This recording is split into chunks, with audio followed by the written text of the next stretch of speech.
Hey everyone.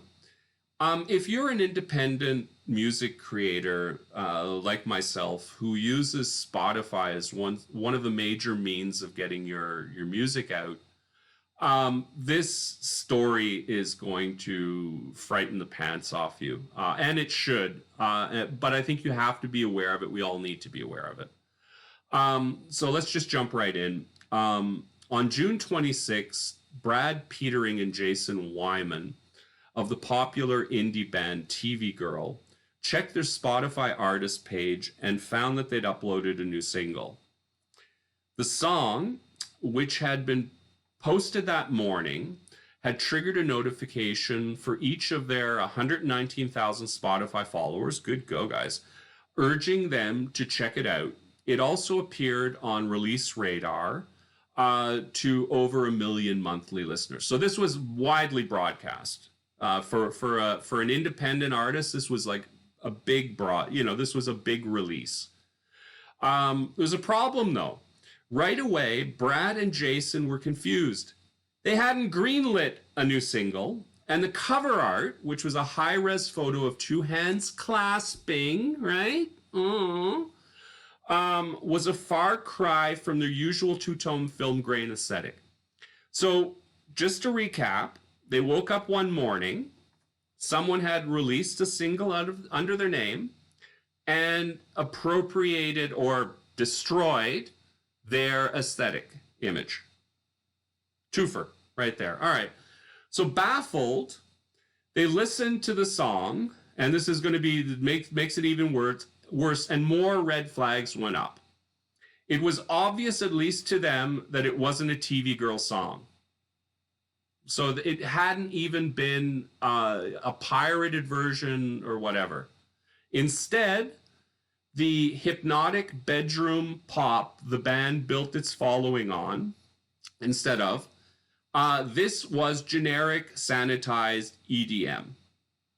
So their listeners, their 119,000 listeners, eagerly click on what they think is going to be a new release, right?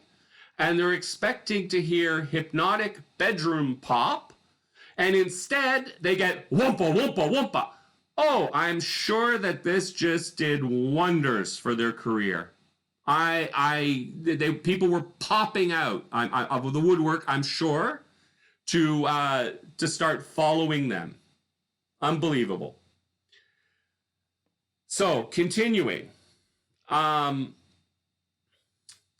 They had questions. Yeah, of course. I have questions.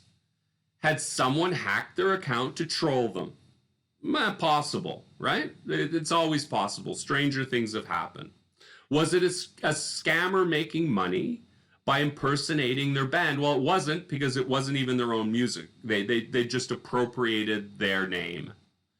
And this is an interesting point. Why was it a mid-sized band that was being targeted and not the bigger names? That's a really good, interesting point, right? Questioning minds and all that. It wasn't until Brad and Jason looked around online that they realized that they were part of something much bigger. Now let that sink in. It's not just a curiosity story here, right? The Rogue single was far from an isolated incident. Rather, it was part of an industry-wide hijacking. Yeah, and last time I checked, hijacking is a crime.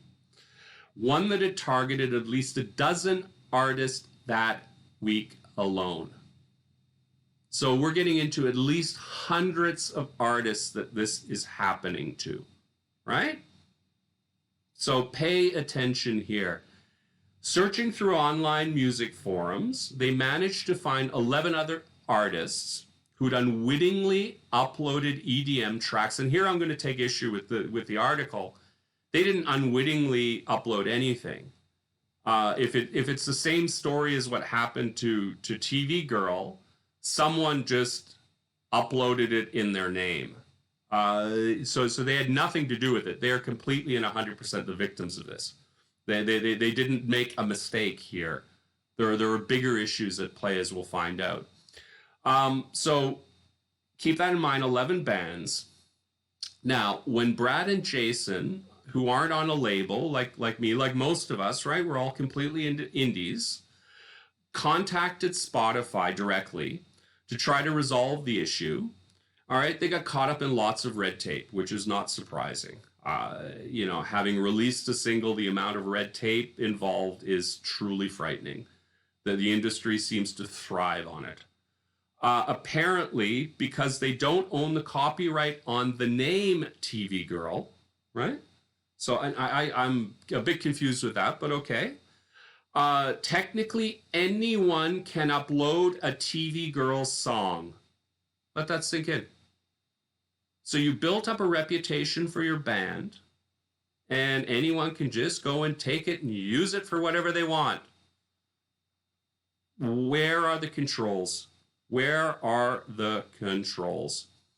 Spotify told them they can't take down someone else's music without just cause. And keep this in mind, because later they do take something down. And this has to do with the fact of why I think they're targeting mid-range rather than bigger artists. Because we're not getting treated the same way. Anyway, continuing.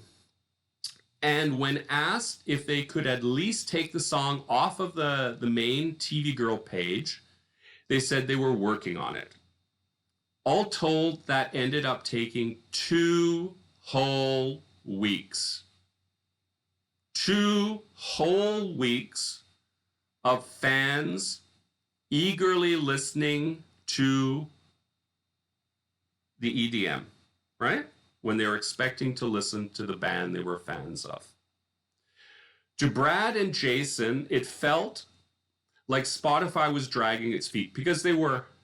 If this had been a bigger band, well, we'll see what happens. They treat them differently. There's a two tier, at least a 2 tier, maybe probably a 3 or 4 tier system on Spotify. It's quite clear. I don't see why they can't just take them down, Brad said. Agreed. Adding that, I mean, anyone with 2 eyes and about 5 minutes of digging into this would have figured out what was going on. Or 2 ears, because they'd have to have listened to the song that had been uploaded. Brad said, adding that if it had happened to a bigger artist like Lady Gaga or Katy Perry, it would have been immediately dealt with, and the executives would have been dancing around, handing out free things to anyone in sight to make up for it. But because it's small artists, who cares, right? Okay, next they got a hold of their distributor, CD Baby, and it's my distributor as well, so just so you know.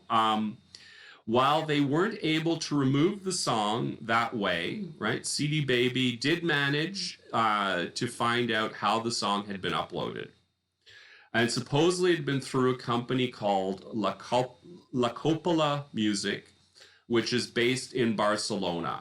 My guess was that it was based in Lagos, Nigeria. But anyway, all the while, the band dealt with the fallout. Brad said he had people tweeting at us saying, what the hell's up with the new TV Girl song? It sucks. I'm crying. Yeah, it's totally, man, I can only imagine the destruction done to their fan base. It's unacceptable. Absolutely unacceptable. Online, he put it more bluntly in a scathing Instagram post where he wrote, "The amount of horrified fans asking if our new song, Grasp, is the new direction we're going in compels me to say, this is not our new song. I've already complained to Spotify, but those callous, dead-eyed bureaucrats are unmoved by the plight of a lowly band like TV Girl.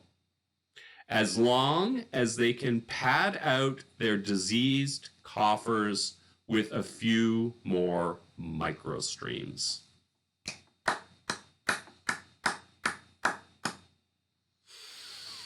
Eventually, though, Spotify corrected the issue, by making a second TV Girl page. That's not a correction, that's a confusion. They confused the issue. It's obvious that this was a scam. There is no second TV Girl band. Why create a page? Right? You can reject things. I thought that if there was just cause, you could pull things down. Again, fail number 2 by Spotify. And as they continue, but for 2 weeks it remained up, and someone had been making money off their account. So someone had been basically stealing the pennies out of the church box, is what this is. Because even with 119,000 followers, I don't think that Brad and Jason are making millions off Spotify streams. To have the amount of damage that this has done to their career is probably a multiple of the amount of money they've ever made on Spotify. It's unacceptable. This is unacceptable. Okay, continuing. As it turns out, schemes like these are actually pretty common in the music streaming industry, right? You can just drop the streaming part, because scams are always common in the music industry. It seems to be one of the major building blocks of the music industry, is finding ways to scam artists. This is unbelievable.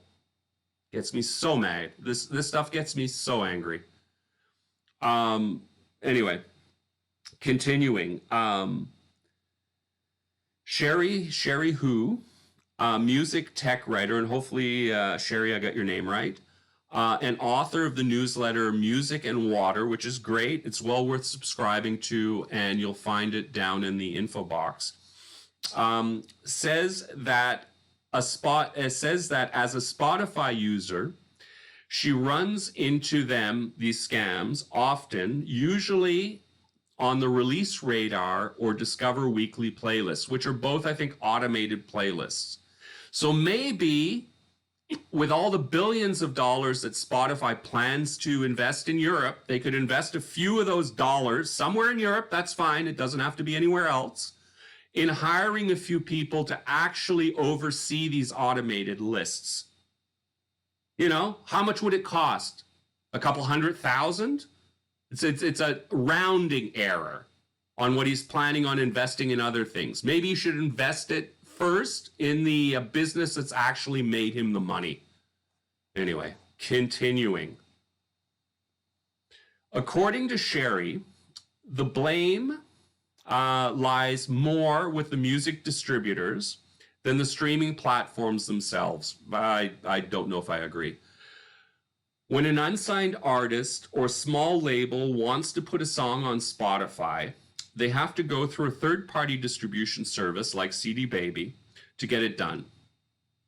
It's the job of these services to make sure that the metadata is up to snuff, check for copyright infringement, and upload the song to Spotify's library. Yeah, okay, so far so good. Sherry thinks that what happened here was an error in the metadata. The number of different third-party distributors is high, she said, and each one has its own set of standards for the metadata artists are asked to provide. When those standards are low, often what it leads to is an incomplete picture when Spotify tries to identify an artist, or in this case, an altogether skewed one. All right, so this is all to do with the massive bureaucracy that we pay a percentage of our income to see that we see something at the end, financially, at the end of all of our labor. And it is as screwed up as anyone would imagine when we're still out there having agencies collecting mechanical royalties in the digital age. So this is a really widespread problem that someone in the industry should take a lead on, but everyone seems to prefer to sweep under the carpet as the major labels die and these music services that have made their fortune on our creativity now diversify and start eating up other industries. Lovely. So anyway, continuing. Keeping all this in mind, we can begin to piece together how the song made it onto TV Girl's artist page. It's likely someone submitted it to a distributor with low metadata standards, La Cupola Media, in this case, under the name of TV Girl, along with perhaps a dozen other songs under a dozen other popular artist names. So the scammer here, right? When the distributor, who was paying no attention and didn't think, hey, wait a second, why is this Lady Gaga song country? Did she change direction? And rather than doing that, the distributor just sort of push the paper along, right? And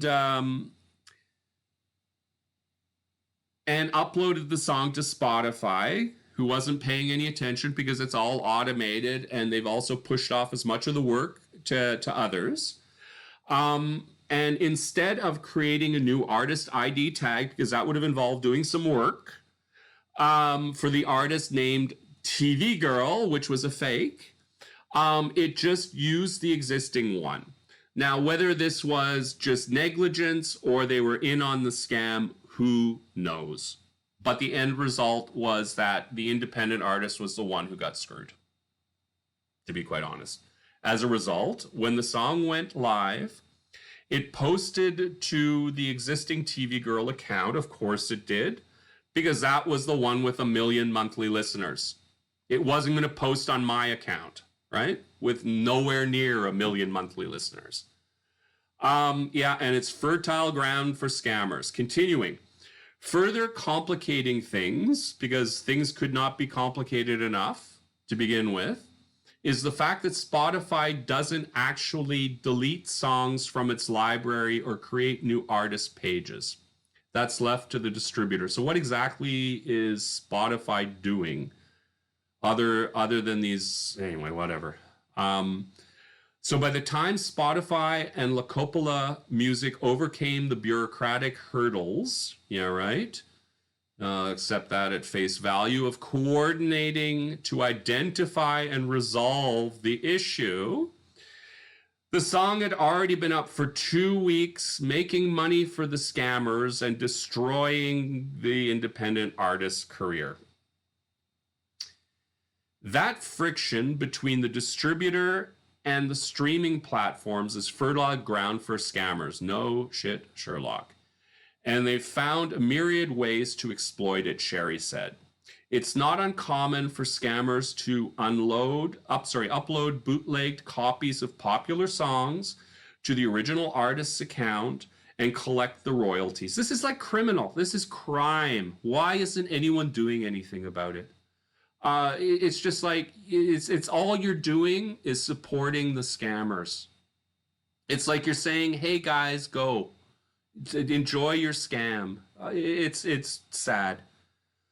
Likewise, aspiring artists will sometimes post their own music, and this is another, don't do this.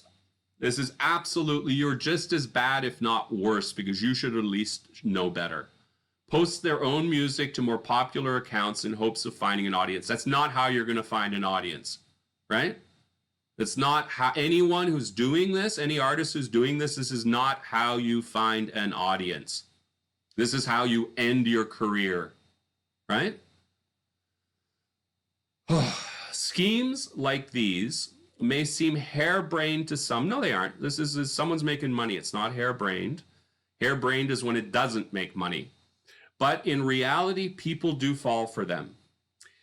At the time, for example, a week prior to the TV Girl incident, a scammer published a counterfeit single to psychedelic rock group Moses Gun Collective's account. Before the song was ultimately taken off Spotify, it had made a big enough splash for this blog, so for Input, the blog we're reading right now, to make it their track of the day. So think about this, right? This harebrained scheme that the rubes fall for. I mean, what does this say about the bloggers, right?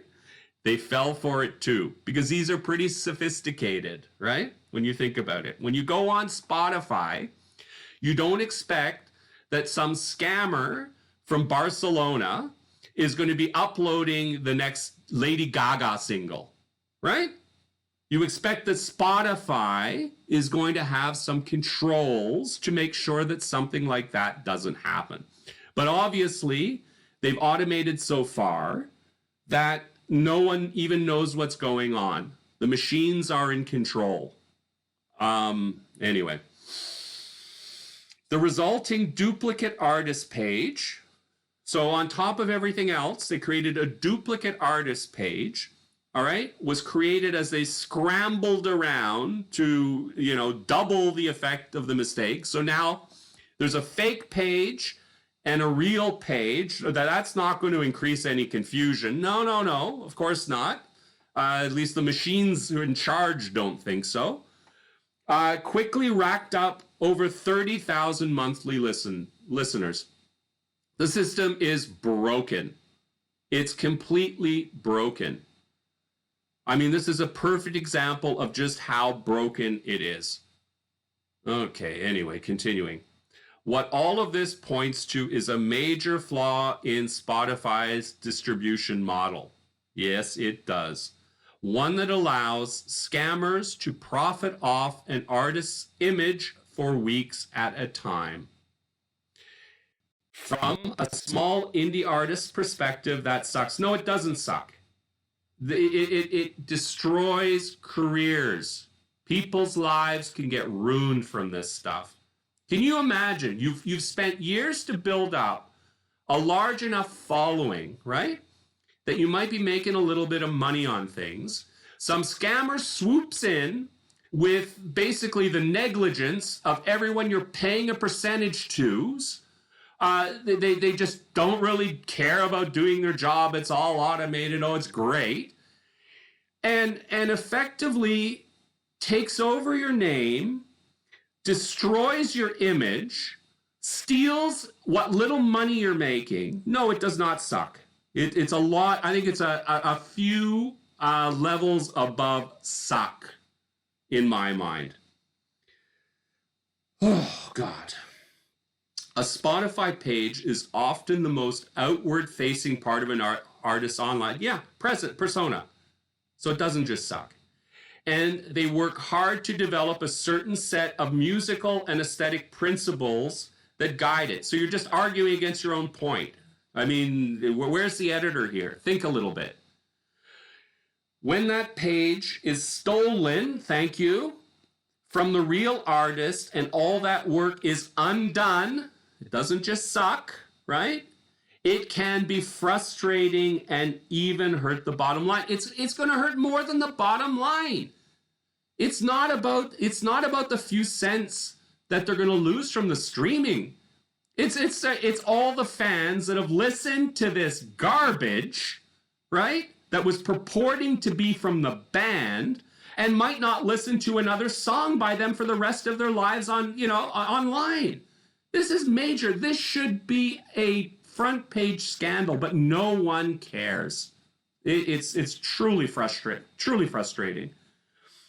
So, in conclusion, to Brad and Jason, the solution couldn't be clearer. Find a way for artists to swiftly remove unwanted songs from their pages. A better solution is that Spotify should find a way, along with its distributors, to stop it from happening in the first place. Sherry echoes that sentiment, saying that in spite of so much technological innovation, there are still so many obstacles artists face in terms of even controlling their identity on these services. Yeah, preach. And no real way to resolve them in a quick manner. Yeah. We're at the mercy of people who could care less about us. A series of exchanges with Spotify. This is just the cherry on the cake, right? A series of exchanges with Spotify's press team ended with its assurances that the issue was very actively being worked on. My God, get better PR. Tone deaf or what? But some would say, quite rightly, that the wheels aren't spinning fast enough. No, the wheels aren't spinning at all. It's algorithms and they don't spin. Anyway, yeah. What's left to say? Our careers are in the hands of machines. Our careers are in the hands of uncaring machines who are going to demand more and more that we make music for them. It's sorry, it's a dystopian future. Oh my God. Anyway, thanks for listening.